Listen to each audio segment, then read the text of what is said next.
Good morning, all. Myself, Ramya, Assistant Professor, working in Department of ECE, Hindustan College of Engineering and Technology, Coimbatore. In this lecture, I am going to discuss about amplitude modulation system, which comes under the subject of analog communication. So now, what is communication? This communication word has been derived from the Latin word communicare, which is the meaning behind it is to share or to make common. So simply to connect the source and destination. So the signal, the person who is talking, that will be transferred as a signal, and the voice signal is being converted to electronic signal by means of a transducer, and by means of processor it has been given to the transmitter, and it is transferred to the receiver, and receiver again by means of transducer converts it to the signal which can be here audible by the receiver. So from one end, from mobile phone, is talking, that will be processed and transmitted through the antenna, and it will be received by the receiver at the other end, and the other person who is holding the mobile phone can receive that voice. So regarding the elements of communication, the sender will be there. Sender will be transmitting the communication, that is transmitting voice or message here. The medium is air, and receiver is receiver's mobile phone, and the message is nothing but the information which is conveyed. So communication plays the major role everywhere. So for communicating, the low frequency signals cannot be transmitted to long distance. So to reach long distance, I need to perform modulation. So first we will see what is the need for modulation, and we will proceed on. First is regarding frequency translation and increase in range of communication. The problem we face is the voice and video bit streams from the computer are of low frequency band. They can travel only the few distance but cannot propagate for long distance if it is through space. And the antenna size which we are using has to be very the height of the antenna has to be very long, such that it can transmit low frequency signals. So the antenna size, high antenna size is impractical, and so that we have to go for converting this low frequency into a high frequency, such that the antenna size can be a medium value, and also the noise can be minimized. So for transmitting over long distance, antenna size has to be nominal. For that, we have to convert the low frequency voice signal into a high frequency signal. So the reduction in height of the antenna is our next requirement. The size of the antenna is required as quarter the wavelength of the signal which you are transmitting. C is equal to F lambda. So lambda is given by C by F. If you use 2 kilohertz signal, the size of the antenna has to be 30 kilometer. But if you increase the frequency of the signal to 2 megahertz, the size of the antenna which is required is just 30 meter. So to consider the height of the antenna, we can increase the frequency of the signal. So the frequency of the signal is increased to 2 megahertz, so that length of the antenna can be effective. And one more thing is, various persons are talking together. If various persons talk together simultaneously, what will happen is that they all will collide with each other, and the information will not be received by the receiver effectively. So that we are transforming each and every voice signal into a different frequency, such that those voice signals will not get mixed up and the receiver can receive it effectively. So by means of modulation, the mixing of signal can be avoided, and bandwidth can be expanded, and the quality of reception also expanded. That is, the quality of reception is improved because noise affecting the signal is minimized because of high frequency. When the frequency is high, obviously we are providing immunity. So now modulation. Modulation is nothing but the process by which some of the characteristics of the high frequency signal, which is called as carrier, is varied in accordance with the instantaneous amplitude of the message signal, which is modulating signal, keeping the other two parameters constant. Okay, so the modulating signals, any parameter can be varied.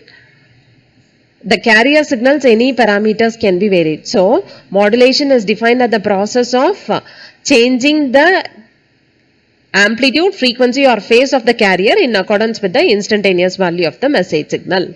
So simply like when you want to travel to long distance, if you go by walk, you cannot reach that long distance. So to reach that long distance, either you have to use bus or train or flight depending upon the distance. So the frequency is varied. So the carrier, the bus or train or flight which is carrying you to the long distance destination is nothing but carrier. In that carrier, the message signal is embedded.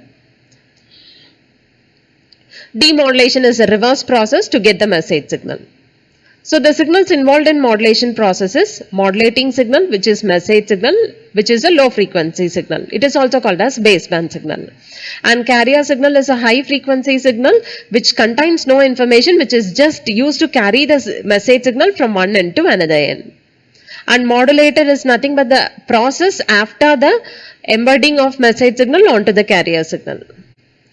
So here we are going to deal with analog modulation. Analog modulation refers to the message signal to be analog and carrier also to be analog. So depending upon the characteristic change which is done in the carrier, it can be amplitude, frequency or phase. If you vary the amplitude of carrier according to the instantaneous value of message signal, it is amplitude modulation. If you vary the frequency of the carrier in accordance with the instantaneous value of the message signal, it is frequency modulation. If you vary the phase of the carrier in accordance with the instantaneous value of the message signal, it is called as phase modulation. So we will start with the amplitude modulation, where the amplitude of the high frequency carrier is varied in accordance with the instantaneous value of the modulating signal, keeping the other two parameters, frequency and phase of the message signal, to be constant.